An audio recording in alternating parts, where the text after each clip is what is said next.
A barman, že čo si prosím, či si čo si dá. A ja že ďakujem, len sa pozerám. Zjavil sa pri mne spolužiak zo strednej školy. Zo slzou v oku, ja tie časy boli. A vágne 3 bodky. Subistívne do vzduchu pozdvihol čašu, že vraj, či sa nechcem stať pánom svojho času. Akože doktor, a on že nie, že mi prácu zoženie, kariérnym rebríčkom ma poženie, o rokov pár budem žiť ako král.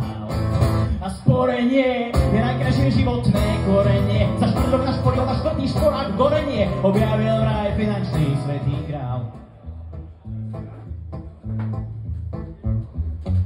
A jedným dýchom sa ma následne opýtal, či nemám záujem navýšiť svoj kapitál. Taktiež, že by mi rád pripomenul, že už mesiac vyvíja vlastnú kryptomenu. Podal mi zoznam motivačných kníh a potom začal vravieť o tom, ako startol from the bottom. Má akcie klubu Sparta, založil už 4. startup, roboti sú skvelá parta. Nie je to len šťastie v kartách, je to boj. Byť úspešný, self-made boy. Dať si otázku, byť či ne bitcoin. Wow, toto by som fakt chcel vedieť.